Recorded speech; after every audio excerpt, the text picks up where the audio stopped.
Assalamu alaikum students, welcome to the 31st lecture of Introduction to Cultural Anthropology.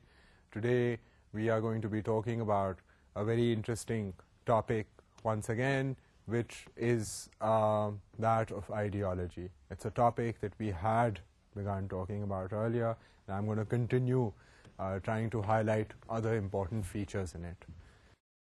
If you recall from the last lecture, we had basically tried to draw some links between ideology and culture. In that regard, I had tried to emphasize and highlight the importance of ideology in current circumstances, to give you some of the negative features as well of ideology, vis-a-vis gender ideology, vis-a-vis ideology being used by the ruling classes to try and convince everyone else in that society that that's the only way that things can exist. I also gave you the name of a very important intellectual by the name of Gramsci, Antonio Gramsci, who wrote about this idea called hegemony, and how within the idea of hegemony, an ideology presents itself as having the only possible, legitimate, relevant, exact response to surrounding circumstances. So that is a way for ideology to try and convince everyone by saying that that is the only solution, the ideology and the way of being that is existing within a society is the only solution, and there are no alternatives. So Gramsci pointed this out about 50 or 60 years ago, and he did so very convincingly.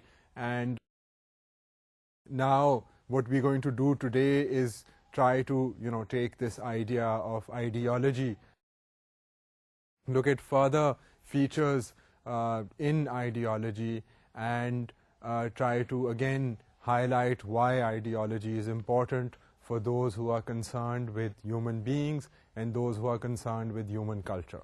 Now let us begin by looking at some epistemological issues. The epistemological issues that we're going to talk about, this is a term that I had used earlier as well. Epistemology basically looks at meaning, the idea of meaning, how meaning is formulated, how meaning is constructed, what meaning itself means. So it's a philosophical issue.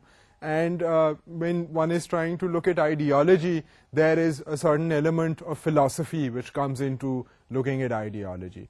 So let us try to look at these sort of larger issues concerning ideology. The first of these is that while challenging existing beliefs is encouraged, the dominant mindset can prevent other theories from being advanced. اب اس میں جو ایک interesting بات ہے وہ یہ ہے کہ جو ڈومیننٹ مائنڈ سیٹ، یعنی کہ وہ مائنڈ سیٹ یا وہ آئیڈیالوجی جو کہ سوسائٹی میں یا کلچر میں ڈومینیٹ کر رہی ہوتی ہے، ایگزسٹ کر رہی ہوتی ہے، وہ جو ہے وہ اپنی ہی اہمیت کو سب سے زیادہ ہائی لائٹ کرتی ہے. اب اس میں the thing to note is that جب اپنے مائنڈ سیٹ کو، اپنے ہی انداز کو آئیڈیالوجی جب ہائی لائٹ کرتی ہے تو it tries to do so using its convincing power, using its symbols. It tries to basically convince people that اور جو حالات ہیں ان کا جائزہ لیتے ہوئے حالات کا پاسبلی کوئی اور مطلب جو ہے وہ نہیں نکل سکتا سوائے کہ اس آئیڈیالوجی کے تحت جو کہ رولنگ کلاسز یا ڈومیننٹ جو کلاسز ہیں وہ جو پیش کر رہی ہیں. So it's basically a self justifying mechanism. اب یہ آئیڈیالوجی، کوئی بھی آئیڈیالوجی ایسی نہیں ہے جو کہ یہ کلیم کرے گی کہ جی ہم نے جتنا حالات کا جائزہ لیا ہے اس کے مطابق ہمیں تو یہی سمجھ آئی ہے، ہم تو یہی فیل کرتے ہیں. ہو سکتا ہے ہمارے سے کوئی بہتر آئیڈیالوجی ہو. زیادہ تر جو آئیڈیالوجی ہے وہ یہ کلیم کرے گی کہ it is the best solution, it provides the best solution given the circumstances, and یہ ایک فطرتاً ایک ٹریٹ ہے آئیڈیالوجی کا. اب جب یہ ٹریٹ ہوتا ہے تو اس کے ساتھ ساتھ اب ہم نے پہلے بھی اس پہ بات کر چکے ہیں کہ جی آئیڈیالوجی جو ہے ایک طرف تو اپنے آپ کو جسٹیفائی کرتی ہے, دوسری طرف وہ باقی آئیڈیالوجیز کو ڈیگریڈ کرتی ہے بائی سیئنگ کہ یہ لوگ تو ریڈیکلز ہیں دوسری آئیڈیالوجی والے. اب وہ جب ideology this is a ایپسٹیمولوجیکل issue کہ آئیڈیالوجی جب اپنی بات تو کر رہی ہے بٹ وہ پھر جب اپنی بات کر رہی ہوتی ہے it does so in a way کہ it tries to consciously exclude other possible explanations. اس کے کرنے کے کئی طریقے ہیں. ایک طریقہ تو یہ ہے کہ اگر کوئی اپوزیشن کی اگر کوئی آواز آئے کہ آپ کی آئیڈیالوجی اس چیز کو نہیں دیکھ رہی تو یہ آئیڈیالوجی کوئکلی اس چیز کا اعتراف کر کے اس کو اپنی ایکسپلینیشن کے رنگ میں رنگ دیتی ہے. So it takes on the challenges of the opposition and tries to incorporate those challenges and provide explanation for those challenges on the basis of its own ideology. اب اس کے لیے آپ مثال یہ لے سکتے ہیں کہ اب کیپٹلزم یا کمیونزم جو ٹرمز ہیں وہ یہ نہیں کہ 1930s میں کوائن ہوئی ہیں ٹرمز اینڈ بس سب کچھ انہوں نے جو آئیڈیالوجی پیش کرنی تھی وہ ہو گئی ہے. نہیں, those ideologies are evolving and اپنی ایوولوشن کے اندر وہ جو کرنٹ حالات میں چیلنجز دیکھ رہی ہیں ان کو بھی ایڈریس کرنے کی کوشش کرتی ہیں. کیپٹلزم اپنے نظریے سے, کمیونزم اپنے نظریے سے, اینڈ کیپٹلزم کی بھی کئی شاخیں ہیں, کمیونزم کی بھی کئی شاخیں ہیں. And we will try to talk about this particularly this idea of communism and with in capitalism this idea of free trade. So ابھی ہم مزید جا کر اس کے اوپر غور کریں گے. اب ایک اور چیز یہ ہے کہ دا فلاسفی آف سائنس, اب ہم ایک مثال دیتے ہیں کہ the philosophy of science mostly reduces the impact of prior ideologies so that science can proceed with its primary task, which is, according to science, to create knowledge. اب اگر آپ سائنس کی مثال لیں تو سائنس جو ہے وہ ایک بڑے انٹرسٹنگ انداز سے ڈومیننٹ جو مائنڈ سیٹ ہے ایک وہ بھی بن گئی ہے, اور اس کے ساتھ ساتھ وہ کچھ اس طرح کی سائنس کی جو آئیڈیالوجی ہے وہ کچھ اس طرح کی ہے کہ وہ باقی اور آئیڈیالوجیز کو ڈی لیجیٹمائز کر دیتی ہے اور وہ کسی اور طرح کی آئیڈیالوجی کو اپنے مقابلے میں نہیں آنے دیتی. سو یہ سائنس میں ایک عجیب بات بھی ہے کہ سائنس بیسکلی ایک طرف تو انکریج کر, سائنس کا مطلب کیا ہے کہ جی ہم نئی سے نئی دریافت کریں on the basis of empirical evidence, جس چیز کی ایویڈنس ملے وہ تھیری بن گئی ہے, اور اگر تھیری جو ہے اگر اس کے لیے ایویڈنس نہیں ہے یا اگر ایسی ایویڈنس ہے کہ وہ تھیوری کو ڈسپروو کر رہی ہو تو وہ ہائپوتھیسس ہم ریجیکٹ کر دیں گے. ایز یہ اب سائنٹیفک بیسس ہے فار میکنگ اے ہائپوتھیسس, ہم اس کے اوپر بات کر چکے ہیں تھوڑی سی. سو اب یہ سیمنگلی تو یہ لگتا ہے کہ جی سائنس جو ہے وہ بہت نیوٹرل ہے, بٹ اگر آپ سائنس کو ایپسٹیمولوجیکل اینگل سے دیکھیں تو اگر آپ دیکھیں کہ سائنس کی میننگ کیا ہے اور سائنس کیسی ووکیبلری یوز کرتی ہے, کیسی آئیڈیالوجیکل پوزیشننگ کرتی ہے, تو یہ نوٹس کیا جا سکتا ہے کہ سائنس ایک طرف تو لگتا ہے کہ سائنس کہہ رہی ہے کہ science encourages knowledge, all types of knowledge, all types of questioning, مگر سائنس کے اندر بھی اور یہ کئی کلچرل اینتھروپولوجسٹ کئی اور سوشل سائنٹسٹ نے پوائنٹ آؤٹ کیا ہے کہ جی سائنس جو ہے وہ اتنی نیوٹرل چیز نہیں ہے. سائنس میں اگر آپ دیکھیں کہ اب سائنٹیفک انویسٹیگیشن تو کسی بھی چیز پر ہو سکتی ہے, مگر سائنس کے اندر بھی پرائیورٹیز ہیں, سائنس کے اندر سیاست ہے, بیکاز سائنسدان جو ہے اس کو کہیں نہ کہیں سے پیسے آنے ہوتے ہیں, اس کو کہیں نہ کہیں سے ڈائریکشن ملتی ہے کہ جی آپ سائنٹیفک پرنسپل کو استعمال کرتے ہوئے فلاں چیز کی انویسٹیگیشن کریں, فلاں چیز جو ہے وہ بنائیں. So science is also a guided, it's a guided quest for knowledge. So ضروری نہیں ہے کہ سائنس جو ہے کہ وہ بس نالج کی تلاش میں جو چیز نظر آئے اس کے پیچھے جو ہے وہ انویسٹیگیشن جو ہے سائنس اپنی شروع کر دے. It's not like that. مطلب science deals with political realities, with economic realities, funding کے مسئلے ہوتے ہیں. سو سائنس بھی جو ہے وہ بھی ایک محدود قسم کی ریسرچ کرتی ہے, ایک گائیڈڈ قسم کی ریسرچ کرتی ہے. سو ایک تو یہ بات ہو گئی to for us to realize کہ سائنس جو ہے وہ اتنی نیوٹرل اینڈ آبجیکٹو چیز نہیں ہے. دوسری چیز یہ ہے کہ سائنس سیمنگلی تو اٹ says کہ جی all quests of knowledge are fine, but if someone were to try and say کہ hypothesis construct کرنے کا جو طریقہ ہے وہ from a philosophical viewpoint جو ہے وہ اتنا کریکٹ نہیں ہے, کیونکہ it tries to pick up small amounts of empirical evidence and tries to reinforce its own theories. تو یہ اس طرح کا criticism جو ہے وہ سائنس برداشت نہیں کرے گی. سائنس ول سے کہ جی یہ تو ہمارا کرٹیسزم جو ہے یہ تو this is totally irrational, there is no basis for this kind of hypothesis. Science کا یہ کہ سائنس میں سینس آف سپیریورٹی تو بہت ہے. آئی مین یو کین نوٹس کہ آپ میڈیسن لے لیں, آپ کوئی اور فینومینا, سوشل فینومینا کو سمجھانے کی کوشش لے لیں, جہاں پر سائنٹیفک ٹول نہیں یوز ہوں گے, جہاں پر سروے کے سوال نہیں یوز ہوں گے, جہاں پر کوئی لیبارٹری سیٹنگ میں ایکسپیریمنٹ نہیں ہوئے گی, تو یا جہاں پر ہائپوتھیسس کنسٹرکٹ نہیں ہوگا اور اس کے لیے ایویڈنٹ فیکٹس کلیکٹ نہیں ہوں گے, تو سائنسدان ول ویری ایزیلی سے کہ جی یہ تو لوگوں کا خدشہ ہے, لوگوں کا تاثر ہے, اور اس میں کوئی سائنٹیفک بیسس نہیں ہے اس بات میں. So science doesn't only apply to the natural sciences, science applies to the social sciences as well. I mean, one can use scientific principles to look at our everyday surroundings, to look at human interaction, to look at economic exchange systems. So science and rationality جو ہے وہ basically ایک قسم کا نظریہ ہے. It's an ideology in itself, and that ideology tries to defend itself by seeming to encourage all types of knowledge, but the types of knowledge that disprove science ان کے خلاف پھر ڈیفینسو ہو جاتی ہے. وہ سائنس کے اگر کوئی کرٹیسزم کرنے کی یا سائنٹیفک میتھڈ کی کوئی کرٹیسزم کرنے کی کوشش کرے تو science becomes very defensive. And what science does is science expands its mechanism, its procedures, its ways of thinking into other disciplines. مطلب یہ ذرا ایک کنسیپچل چیز ہے, اینڈ آئی ہوپ دیٹ آپ مجھے فالو کر رہے ہیں, کیونکہ یہ ایک کرنٹ اس وقت جو ڈبیٹ چل رہا ہے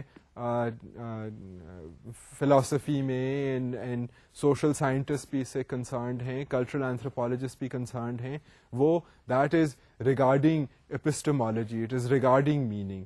یہ لنگوسٹکس سے بھی منسلک ہے یہ جو میں بات کر رہا ہوں.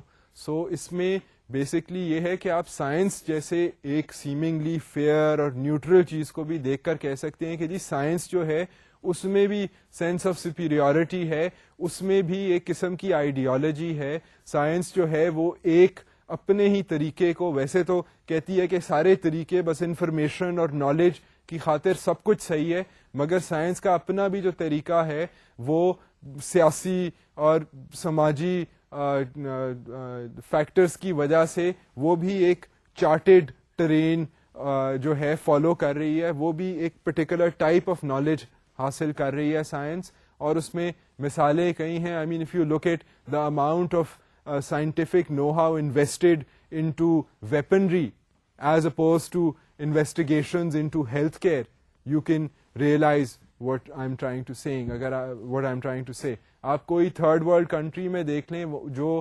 اتنی ہیوی انویسٹمنٹس کرتی ہے into the defence budget and science سے وہ ریڈار سرویلنس سسٹمز وغیرہ لینے کے لیے, اگر وہی انویسٹمنٹ, اگر اتنا ہی پیسہ جو ہے اگر وہ اسکولوں میں جائے, ایجوکیشن میں جائے, تو ان کا اسٹیٹ آف ایجوکیشن جو ہے وہ بہت بہتر ہو سکتا ہے. سو سائنس بھی جو ہے اب وہ زیادہ تر ٹینڈنسی ہے کہ اپنی دفاع کے لیے اور اس طرح کی جو ہائی فلائنگ سائنٹیفک اکمپلشمنٹس ہیں, چاہے وہ خلا میں جانا, اسپیس میں جانا, اس کے اوپر پیسہ انویسٹ ہوتا ہے.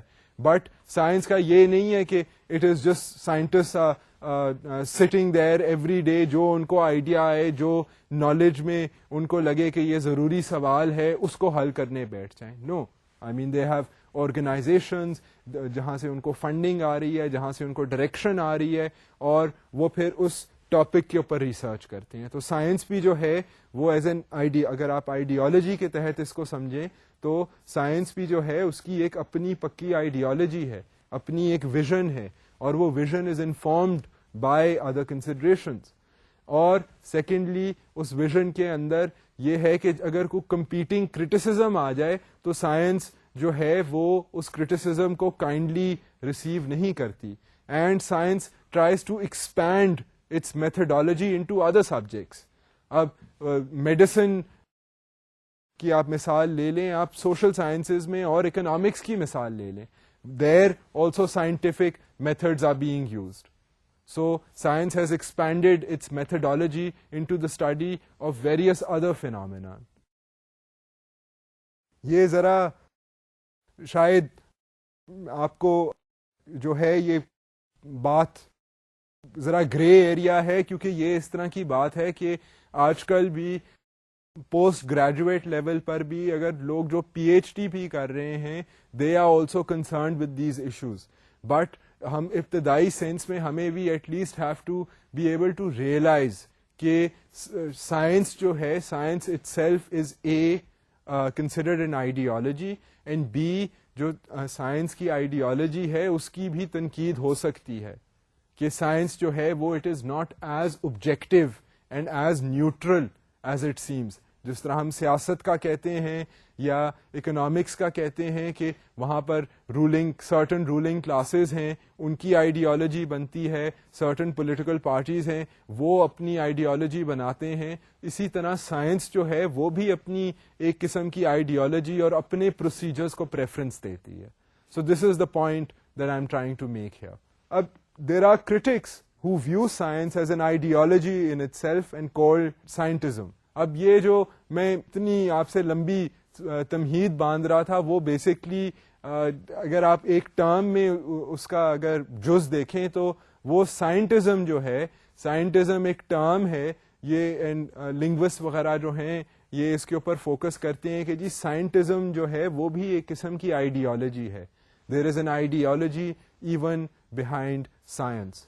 And cultural anthropologists are interested in this because, like we've said, کہ یہ جو سائنس کا طریقہ ہے, this has gone into the study and influenced the study of other subjects also, like economics, like psychology, and even culture. اب culture میں services وغیرہ جو ہوتے ہیں تو اس میں سائنٹیفک میتھڈ جو ہے اس کے اوپر بہت زور دیا جاتا ہے. اگر اور طریقوں سے جائزہ لینے کی کوشش کی جائے تو سائنس دان جو ہیں وہ کہیں گے کہ اس میں تو آپ نے سائنٹیفک بیسس پہ انفارمیشن ہی نہیں کلیکٹ کی ہے. So there is a tussle between ways of knowing, and science جو ہے وہ کلیم تو کرتی ہے کہ it is the quest for knowledge, but most of the times in the practical world science is the quest of a particular type of knowledge. It is the quest to make a faster aircraft rather than trying to discover a more effective means of eradicating a particular disease. So یہ priorities جو ہیں science کی وہ economics, politics and various اور compulsions کی وجہ سے influence ہوتی ہیں. So یہ scientism جو ہے یہ اس طرح کی چیزوں کو اسٹڈی کرتے ہوئے سائنس کی آئیڈیالوجی کو دیکھ رہا ہے.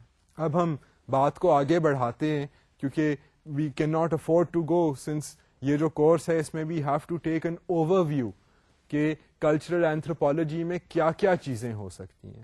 اس لیے ہم نے پہلے ہی لیکچر میں ہم نے یہ ڈیسائیڈ کر لیا تھا کہ جی کلچرل اینتھروپالوجی تو ایک برانچ ہے, آپ کو یاد ہوگا کلچرل اینتھروپالوجی کے علاوہ پھر اور بھی برانچز ہیں جس میں لنگوسٹکس ہے. اب اسی طرح ہم نے یہ کہا تھا کہ جی کلچرل اینتھروپالوجی جو ہے وہ ملٹی ڈسپلنری ہے, اس لیے ہم سیاست کو, اکنامکس کو ہمیں دیکھنا پڑتا ہے. For a cultural anthropologist they have to be able to understand political and economic forces and the implications of these forces in culture, کیونکہ کلچر جو ہے وہ اکنامکس سے بہت متاثر ہوتا ہے, سیاست سے متاثر ہوتا ہے, and cultural anthropologist has to consider these things. So اب ہم چلتے ہیں towards political ideology. Political ideology جو ہے اس میں it is a set of ideas and principles that explains how the society should work and offer the blueprint for a certain social order. اب political ideology کیا کرتی ہے؟ If you remember کہ ہر سوسائٹی میں social control and social order جو ہے وہ لازمی ہے, بہت ضروری ہے, ورنہ سوسائٹی کین ناٹ فنکشن. سو ایک جو پولیٹیکل آئیڈیالوجی ہے اس کا ایک پورا پلان ہونا جو ہے وہ لازمی ہے. It can use certain cultural metaphors, it can use certain symbols and try and popularize itself among the masses, but at the end of the day it has to be able to provide a certain amount of social control. اگر social control, کیونکہ ideology میں ہم دو چار لوگوں کی بات نہیں کر رہے ہیں, we are talking about entire nations. So اس نیشن کی آئیڈیالوجی کے لیے there needs to be certain amount of order and control, ورنہ تو وہ سوسائٹی میں اگر کنٹرول نہیں ہوئے گا, آرڈر نہیں ہوئے گا, تو وہ پھر سوسائٹی فنکشن کیسے کرے گی. سو ایک جو سیاسی آئیڈیالوجی ہے اس کے لیے لازمی ہے to be able to provide social order. وہ جو بھی اپنا سسٹم, اپنا نظریہ پیش کرتی ہے دنیا کے بارے میں اور گیون حالات کے بارے میں, اس میں کچھ نہ کچھ ترتیب ہونی لازمی ہے, اینڈ وہ ترتیب ایسی فنکشنل ترتیب ہوئے کہ پھر جو سسٹم ہے وہ چل سکے, فنکشن کر سکے, اینڈ سوشل آرڈر اس سسٹم میں ہو سکے. So this is a requirement for any political ideology. اب جو دوسری چیز ہے پولیٹیکل آئیڈیالوجی میں وہ یہ ہے کہ political ideology largely concerns itself with how to allocate power and to what ends it should be used. اگر آپ کو یاد ہو کہ ہم جب پولیٹیکل آرگنائزیشن کی ہم نے ابھی تھوڑی لیکچرز پہلے بات کی تھی, تو وی سیٹ کہ جی کوئی بھی پولیٹیکل سسٹم جو ہے it is necessarily a definition of a political system کہ وہ پاور کا جو میکینزم ہے, particularly when it comes to a state. اب اسٹیٹ جو ہے it has a monopoly on power. So اب اسٹیٹ کا جو سسٹم ہے, and if we are talking about countries and political power and political organization, then we also have to look at power, the issue of power, کہ power جو ہے وہ کیسے control کی جا رہی ہے. پولیٹیکل آئیڈیالوجی جو ہے وہ اس میں اتنی جان اس لیے ہے اور اتنی اہمیت اس کی اس لیے ہے کیونکہ آئیڈیالوجی کے تحت ہی پاور ایکوائر کی جاتی ہے. اب لوگ جب ایک نئی آئیڈیالوجی بناتے ہیں, they want to reshuffle an existing system, تو جب وہ ری شفلنگ کر لیتے ہیں تو پھر پاور کا ٹرانسفر ہو جاتا ہے. So this power basically is very much a part and parcel of political ideology, and then the political ideology has to decide how that power should be redistributed. It has to decide how to change the status quo. اگر آپ فرض کریں ایک political system established ہے اور ایک نئی political ideology آئی ہے which proposes to change the rulers, to change the system of production, تو اس میں وہ جو اکنامک سطح پر, سیاسی سطح پر تبدیلیاں لانا چاہتی ہے ایک آئیڈیالوجی, تو جب وہ ان پاور آ جائے گی وہ آئیڈیالوجی, تو وہ پھر جو پولیٹیکل سسٹم بنائے گی اس میں it has to reallocate power, کہ جی ہم نے تو اس طرح کے لوگوں کو پاور زیادہ دینی ہے, ان ایسے لوگوں کو ہم نے سامنے لے کر آنا ہے, ایسے لوگوں کی ہم نے کیبنٹ بنانی ہے if it's a state system. So یہ جو ری شفلنگ آف پاور ہے یہ this is part and parcel of a political ideology. اب کیونکہ ہم اتنی تھیوریٹیکل باتیں کر چکے ہیں with the idea of linguistics پچھلے لیکچر میں, ابھی بھی ہم نے تھوڑی سی کنسیپشل لیول پر, تھنکنگ کے لیول پر اور تھیریز کے لیول پر باتیں کر دی ہیں with talking about the idea of scientism etcetera. اب ہم کوئی ایگزامپلس کی طرف چلتے ہیں. سو وی کین سی کہ جی یہ جو تھیری ہے اس کا پھر ریئل لائف میں جو چیزیں ہوئی ہیں اور ہو رہی ہیں اس سے کیا اس کا جوڑ ہے. So let's try to do that now. One of the most influential and well-defined political ideologies of the 20th century was communism. اب میں آپ کو کمیونزم میں تھوڑا تھوڑا اس کا شرما کر ذکر کر رہا تھا آپ سے, بٹ اب ہم جم کے کمیونزم کی بات کرتے ہیں. اب یہ کمیونزم جو چیز ہے یہ 20th سینچری, جو ابھی ہماری سینچری یہ پوری گزری ہے, یہ اس سینچری کے اندر it was a unique and a very interesting phenomena. It was interesting and unique and very powerful particularly because it tried, the ideology tried to reshuffle power from those who had power and tried to give it not to those who could also have power, who should also have power, who were also powerful. No, it tried to give power to those who didn't have any power. اس میں مطلب وہ جو concept تھا وہ یہ نہیں تھا کہ جو سب سے اوپر اگر 100 لوگ ہیں تو اور 10 کے پاس پاور ہے تو ان 10 سے چھین کر باقی 10 میں یا باقی 15 میں دے دی جائے پاور. اٹ واز کہ وہ جو 100 جو اوپر لوگ بیٹھے ہوئے ہیں اس کے جو نیچے ہزاروں لوگ ہیں ان ہزاروں لوگوں کے پاس پاور ہونی چاہیے. سو کمیونزم کا پرنسپل جو تھا وہ اس سطح پہ تو بہت انٹرسٹنگ تھا. آئیڈیالوجی کمیونزم کی خاصی انٹرسٹنگ ہے.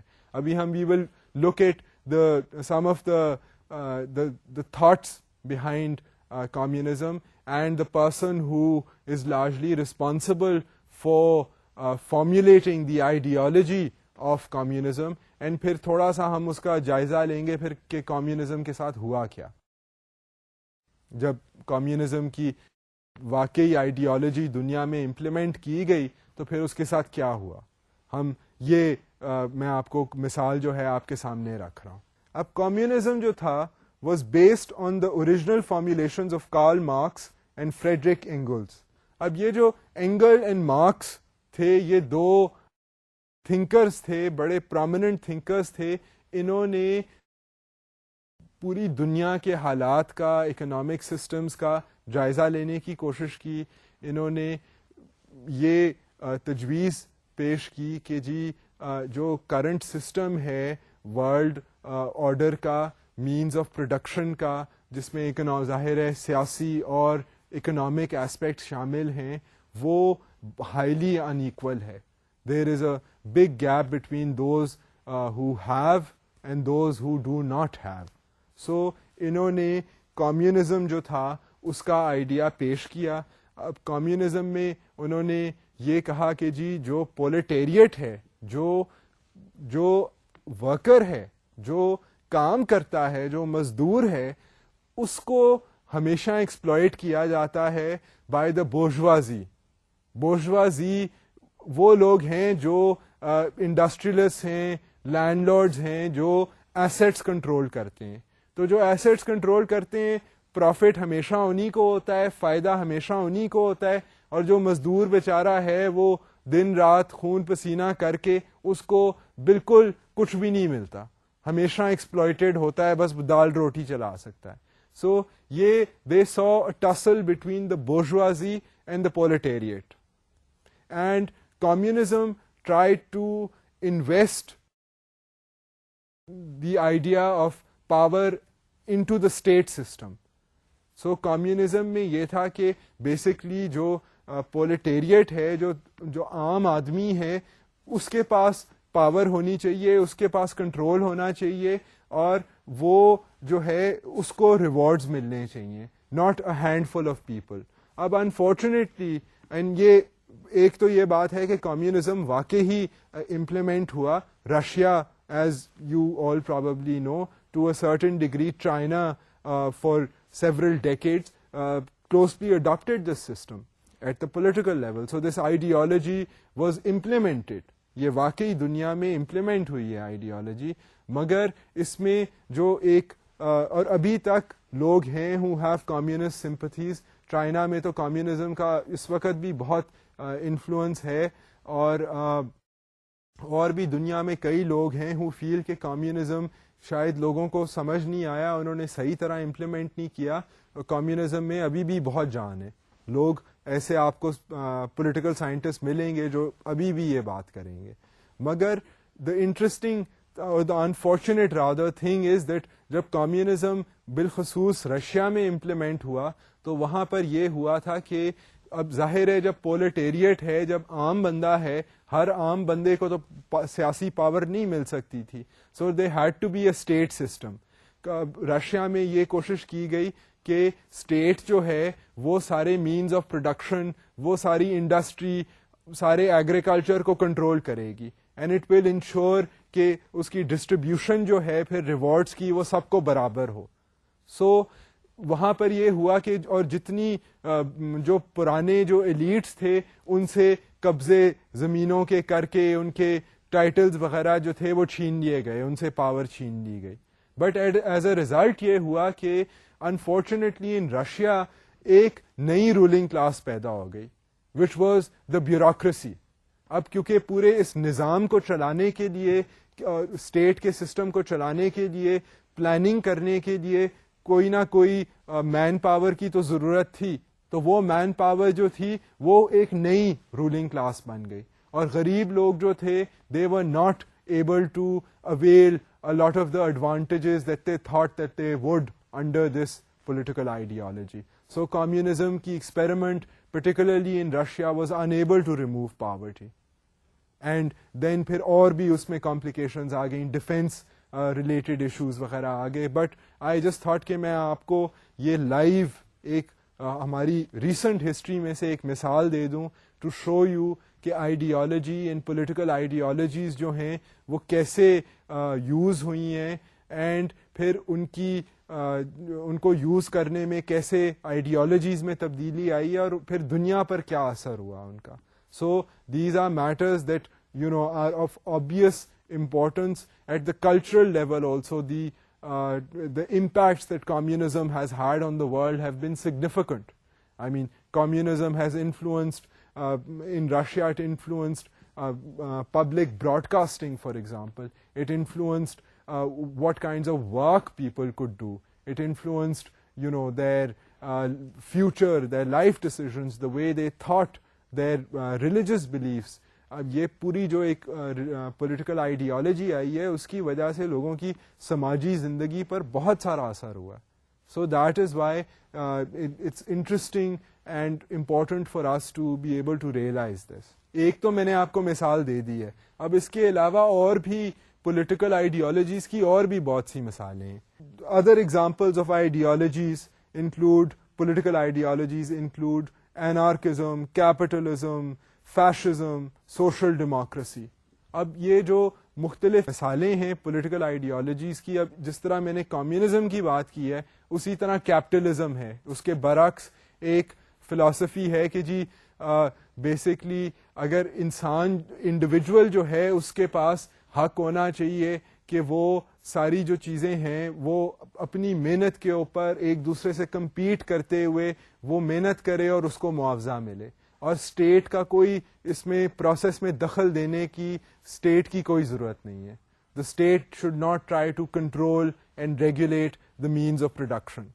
اب یہ اس طرح کی جو تھنکنگ ہے یہ دنیا میں اس وقت تک بھی ہے, اس کی ویریشنز بھی ہوئی ہیں. They are some states which فیل کہ نہیں جی ٹوٹل کیپٹلزم تو نہیں ہو سکتا, you can not have just profit makers running the entire economy. You also need the state to step in and say کہ کئی چیزیں state controlled ہیں اور باقی چیزیں جو ہیں وہ private sector کریں. اور ابھی تک آپ دیکھیں کہ بین الاقوامی ادارے جو ہیں وہ across the world promote کر رہے ہیں the idea of capitalism in various forms. Neo liberalism ہے مثال کے طور پر, اور یہ جب انٹرنیشنل ادارے جو ہیں وہ جب غریب ممالک کو پیسے دیتے ہیں تو دین ان کے اوپر کنڈیشنالٹیز جو لاگو ہوتی ہیں وہ ان کو یہ کہا جاتا ہے کہ جی آپ اپنی اکانومیز کو لبرلائز کریں, آپ اوپن کریں, آپ اسٹیٹ سسٹم کو کم کریں. سو یہ this is one form of capitalism. So یہ جو اس طرح کی آئیڈیالوجیز ہیں یہ ابھی تک دنیا میں ہیں. اب اینارکزم کی ایک اور بات ہم نے کی ہے. اینارکزم جو ہے, اینارکزم اسٹیٹس کے جی کوئی اوپر حکمرانی کرنے والے ہونے ہی نہیں چاہیے. انسان پیدا فری ہوا تھا اور مرے گا بھی اکیلا, تو یہ who are other people to tell us what to do. اب اسی طرح ایک انارکزم کے علاوہ اگر آپ دیکھیں تو اسی طرح ایک آئیڈیا ہے فیشزم کا. اب فیشزم بھی جو ہے یہ دنیا کو اس میں کافی ڈسٹربنسز آئی ہیں because of fascism. Fascism was prevalent in Italy and in Nazi Germany, and اس کی وجہ سے there was a world war. So fascism کا بھی جو آئیڈیا ہے یہ بھی ایک پولیٹیکل آئیڈیالوجی ہے. دا point that now one tries to make up, we don't have the time here to go on talking about political ideologies, because at the end of the day this is cultural anthropology and not political science.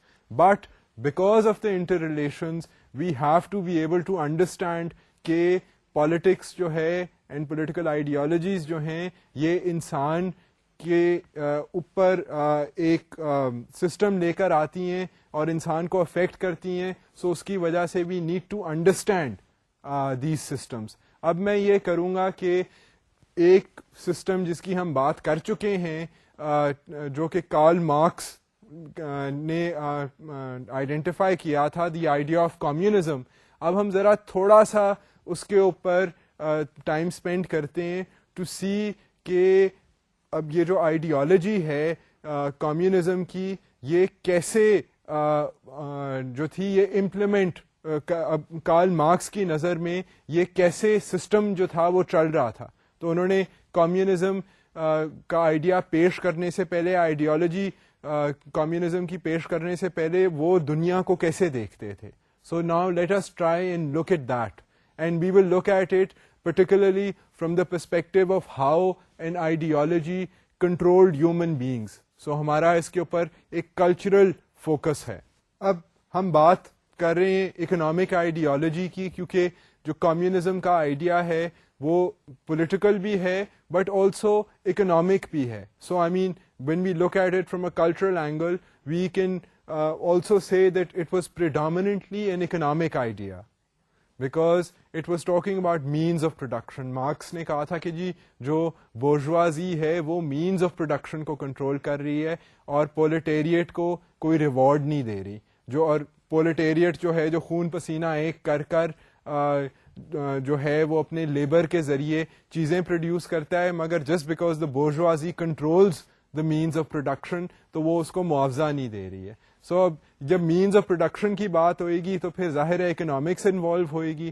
اب ہم دیکھ رہے ہیں کہ انسانوں پہ کیا فرق پڑ رہا ہے, مگر ہم اس کو we can also call it an economic ideology. So communism in other words can also be a political or an economic ideology.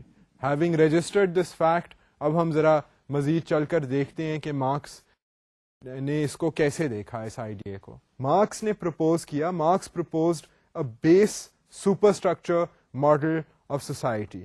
Marks نے اس آئیڈیا کو, اس نظریے کو ایسے پیش کیا کہ انہوں نے کہا کہ جی بیس اور سپر اسٹرکچر کے سینس میں آپ دیکھیں ذرا سوسائٹی کو. ٹھیک ہے, سو نا what is a base and what is a superstructure. A base refers to the means of production of society, and next point is that the superstructure is formed on top of the base and comprises that society's ideology as well as its legal system and political system and religion. So اب جو بیس ہے وہ marks کی نظر میں it is things like means of production, جو basic bottom line ہے کہ سوسائٹی کر کیا رہی ہے. اب انہوں نے کہا کہ جی بیسک مقصد سوسائٹی کا یہ ہے کہ وہ پروڈیوس کر رہی ہے, ہر سوسائٹی نے پروڈیوس کرنا ہے ٹو سروائیو. اور باقی جو سپر اسٹرکچر ہے وہ سارے بلیف سسٹمز, وہ ان کا ریلیجن, وہ ان کا رہنے کا طریقہ, وہ ان کے پولیٹیکل خیالات, وہ ان کے کسٹمز وغیرہ جو ہیں, یہ سارا سپر اسٹرکچر ہے. اور یہ ساری چیزیں جو ہیں یہ پولیٹیکل سطح پر جو ہیں ایک آئیڈیالوجی ان کو کنٹرول کر رہی ہے. So Marx basically in looking at people and in looking at cultures and looking at the influence of ideology tried to present a base superstructure model. اب انہوں نے کوئی نہ کوئی طریقہ تو پیش کرنا تھا جس کے بیسس پہ وہ پوری دنیا کے حالات کا جائزہ لیں. سو اس کے لیے انہوں نے یہ ماڈل پریزنٹ کیا. I have explain to you what he meant by base and what he meant by superstructure. Now آگے چلتے ہیں, دیکھتے ہیں what else he said. Marx proposed that the base determines the superstructure. Marx نے کہا کہ جی جو bottom line کام کر رہی ہے society in order to survive, وہ جو انہوں نے اپنے کھانے پینے کا انتظام جو انہوں نے محنت کر کے جو جب وہ حاصل کر رہے ہیں, وہ جو ہے ان کی پروڈکٹیوٹی جو ہے وہ بائی اینڈ لارج جو سپر اسٹرکچر ہے, جو ان کا ویز آف بینگ ہے, جو ان کے لیگل سسٹمز ہیں, ان کی باقی جتنے بھی سسٹمز ہیں, وہ سارے بیس کی وجہ سے انفلوئنس ہو رہے ہیں. سو سپر اسٹرکچر تو ایک سپرفیشل لیول, ایک سپرفیشل سطح پر جتنی بھی آپ کو چیزیں نظر آ رہی ہیں وہ ساری بیس سے ان کا کنسرن ہے. یہ that was his first major point. Then according to Marx the ruling classes control the society's means of production, so the superstructure and its ideology are determined according to the ruling class interests. اب انہوں نے کہا کہ جی جب بیس کو control ہی ruling class کر رہی ہے, مینز آف پروڈکشن زمین اگر رولنگ کلاس اون کر رہی ہے, زمین کے اوپر جو اگر کھاد اور فرٹیلائزر یوز ہونا ہے, جو سیڈ یوز ہونی ہے وہ رولنگ کلاس کی فیکٹری سے آ رہی ہے, تو ساری جب ایسٹس ہی رولنگ کلاس کے پاس ہیں تو پھر ruling class controls the base. When the ruling class controls the base, تو then the ruling class has the power to dictate what the superstructure should be. The ruling class has the power to dictate کہ یہاں پر judicial system کیا ہو, یہاں پر legal system کیا ہو, یہاں کے لوگ کیسے بہیو کریں. یہ جو سارے میکینزمز ہیں یہ رولنگ کلاس کنٹرول کر سکتی ہے کیونکہ اٹ کنٹرولز دا بیس. اب مارکس کا تو یہ کہنا تھا کہ جو محنت کر رہے ہیں, جو مینز آف پروڈکشن میں خون پسینہ ایک کر رہے ہیں, they should control the base. But he noticed, یہ انہوں نے پھر اپنی آرگیومنٹ یہاں سے بلڈ کی. سو انہوں نے پہلے تو ایک جائزہ لینا تھا, ایک نظریہ پیش کرنا تھا, اس میں انہوں نے یہ ماڈل یوز کیا اور انہوں نے کہا کہ جی جو بیس کو کنٹرول کرتا ہے وہی سپر اسٹرکچر کو کنٹرول کرے گا. سو ایک تو اب ہم نے مارکس کے بارے میں بات کر دی. اب کرٹکس بھی ہیں مارکس کے. Critics of the Marxist approach say that it attributes too much importance to economic factors in influencing society.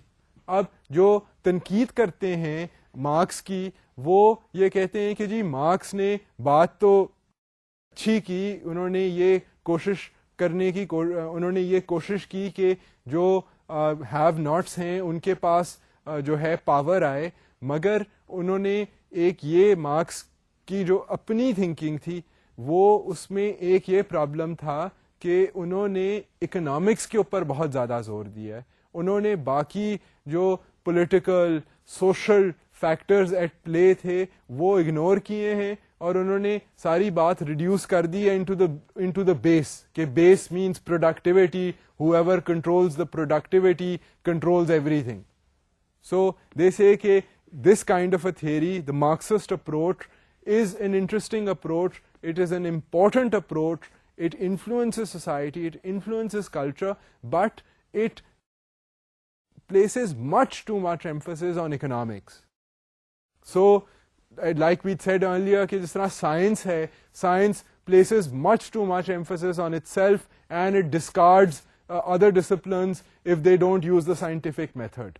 So marks نے بھی تھیری بناتے ہوئے انہوں نے یہ کیا کہ انہوں نے کہا کہ جی پروڈکشن جو ہے وہ ہر چیز ہے, اکنامکس جو ہے وہ ہر چیز ہے, economics determines everything else, that is the bottom line, and جو کنٹرول کرے گا مینز آف پروڈکشن کو اور اکنامکس کو وہ سپر اسٹرکچر کو ڈٹرمن کرے گا. سو اس کی تنقید ہے کہ جی انہوں نے زیادہ ہی ایمفیسس کر دیا اکنامکس پہ, مگر the point here is not to debate for or against the Marxist approach. The fact is that the Marxist approach is still influential in the world and it's been over a century since he came up with his ideas and communism کو بھی اب آپ دیکھ لیں وہ Russia میں تو اس کا زوال آئے ہوئے کتنی دیر ہو گئی ہے. سو at the same time, what we are trying to do, this is not political science, what we are trying to do is trying to establish the fact کہ ideology جو ہے وہ واقعی ہی یقیناً cultures کے اوپر اس کا impact ہوتا ہے. And I think we have said enough and given various examples to be able to prove this fact. اب میں آپ کو ایک آخری چیز کی طرف لے کے جاتا ہوں, اور وہ چیز جو ہے وہ بیسکلی یہ ریئلائز کرانے کی کوشش ہے کہ جو ویریس فیکٹرز ہیں, جس طرح کہ آپ نے دیکھا ہے کہ اکنامکس اینڈ پالیٹکس ان کی لنکیج ہے, آپس میں آئیڈیالوجیز کی لنکیجز ہوتی ہیں, کیونکہ اور اس کو ہم کہتے ہیں آئیڈیولوجیکل کو ریلیشنز. سو آپس میں وہ ایک دوسرے کے ساتھ لنکڈ ہوتی ہیں اور ایک دوسرے کو افیکٹ کرتی ہیں. ایک چیز اگر بڑھ رہی ہو تو دوسری چیز بھی بڑھ جاتی ہے, آپس میں ان کی اس طرح کی لنکیج ہوتی ہے. ہم بات کر چکے ہیں کہ کمیونزم جو ہے اس کو آپ پولیٹیکل آئیڈیالوجی بھی سمجھ سکتے ہیں, اکنامک آئیڈیالوجی بھی سمجھ سکتے ہیں. So there is a linkage between economics and politics. This we are aware of. Now look at this, let's look at this idea of ideological correlation in a bit more detail. All are equal before the law. ایک یہ statement ہے کہ سارے جو ہیں وہ قانون کی اور انصاف کی نگاہ میں سارے ایک ہیں, ہر کوئی ایک ہے. All are equal before the law. A theory behind current legal systems suggests that all people have equal opportunities. اب ایک اگر آپ یہ اسٹیٹمنٹ دیکھیں, بہت سے کلچرز میں جہاں پر جوڈیشل سسٹمز ہیں وہ یہ کلیم کرتے ہیں کہ جی ہر کسی کو برابر سمجھا جائے گا, قانون کی نگاہ میں انصاف کرتے ہوئے ہر انسان جو ہے وہ ایک جیسا ہے, نہ کوئی غریب ہے, نہ کوئی امیر ہے, نہ کوئی نیلا ہے, کالا ہے, پیلا ہے, سارے ایک ہیں, انسان ہیں. اگر وہ قانون کی خلاف ورزی کریں گے ان کو سزا ملے گی, اگر وہ انوسنٹ ہیں تو ان کو معاف کر دیا جائے گا. سو یہ ایک کلیم ہے کہ جی سارے ایکول ہیں ان دا آئیز آف دا لا. مگر آپ یہ دیکھیں گے کہ کیونکہ آپس میں آئیڈیولوجیکل انٹر کنیکشنز ہوتی ہیں, جس کی وجہ سے یہ اسٹیٹمنٹ جو ہے وہ نیسسریلی ٹرو نہیں ہے. وہ کیسے؟ This is not true because the concept of private property allows some to own much more than others, and their wealth brings power and influence. The rich can even afford better lawyers than the poor. اب میں آپ کو سادی سی اس کی مثال ہم یہ دیکھتے ہیں کہ جی اب فرض کریں کہا تو یہ جاتا ہے کہ جی قانون کی نگاہ میں سارے ایک ہیں, مگر ایک بندہ اتنا جو غریب ہے جس کو اگر اسٹیٹ کا کوئی لائر مل رہا ہے جو بالکل ہی اس کو, وہ غریب بندہ جو ہے 15 بار اس کے پاس جا رہا ہے, یا اس کے پاس اتنے پیسے نہیں ہیں کہ وہ عدالت پہ اس کی جب ڈیٹ پڑتی ہے وہ عدالت ٹائم پر پہنچ سکے, اور دوسرا بندہ اس کے جو خلاف جو کیس ہوا ہے, دوسرا بندہ جو ہے وہ اتنا امیر ہے کہ اس نے سب سے اچھا جو لائر ہے ملک کا وہ اس کی سروسز کو ہائر کر لیا ہے, تو ظاہر ہے اس کا کیس جو ہے وہ بہت زیادہ اسٹرانگ ہو جائے گا. سو یہ اس طرح کا پھر ایک بایس آ جاتا ہے, کیونکہ جس کے پاس زیادہ اکنامک پریسٹیج ہے, اکنامک پاور ہے, اکنامک پریولیج ہے, that person will also be treated different in society. So there are linkages between political and economic issues, and at the ideological level those who have power in the political sense also tend to have power in the economic sense.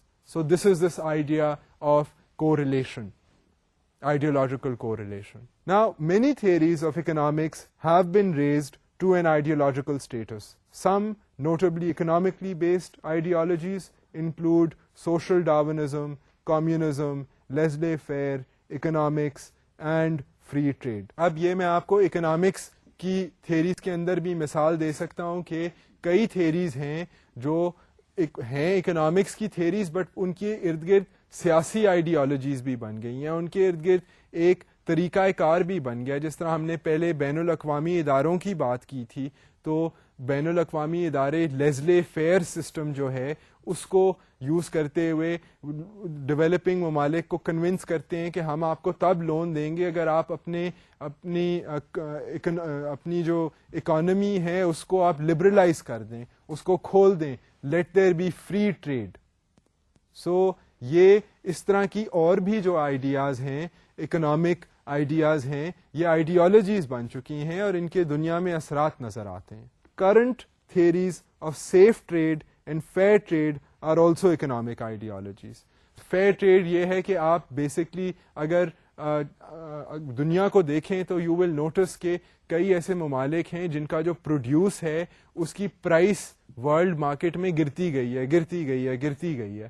Coffee Benz جو ہیں African ممالک export کرتے ہیں، مگر آپ اگر world prices کو دیکھیں کافی کی تو وہ اتنی گر گئی ہیں کہ جو کافی بین فارمر ہے وہ بالکل فاقے مار رہا ہے in Africa. So they are a lot of people who say کہ جی آپ فیئر ٹریڈ رکھیں. اب کافی بینز کی پرائس کو آپ نے اتنا گرا دیا کہ جو کافی بینز اگا رہا ہے وہ اس کے پاس تو کھانے کے لیے پیسے نہیں ہیں. کئی آئٹمز ہیں اس کی جو پرائسز ہیں وہ اسکائی راکٹ کر رہی ہیں، اینڈ غریب ممالک کو اگر آپ ان کی ایکسپورٹس کا جائز پیسہ دیں گے تو دے ول ناٹ ریمین پور. اسی طرح سیف ٹریڈ بھی ایک آرگیومنٹ ہے. This is also an economic ideology. So I have tried to identify several of these ideas of free trade, of laissez-faire, and you can, as you want, I mean, you can take some of these ideologies and you can surf the net and discover more about them. I have to close the lecture for today, and I hope that it has been an interesting one for you. Basically, I have tried to show you the various linkages between ideology and culture, and to make you realize that ideology has, the way we think, has a great impact on the way that our surroundings are shaped and the way that political systems within our surroundings are shaped and influenced. And I hope that I've given you some more food for thought. I'll see you next time. Okay, Khuda Hafiz.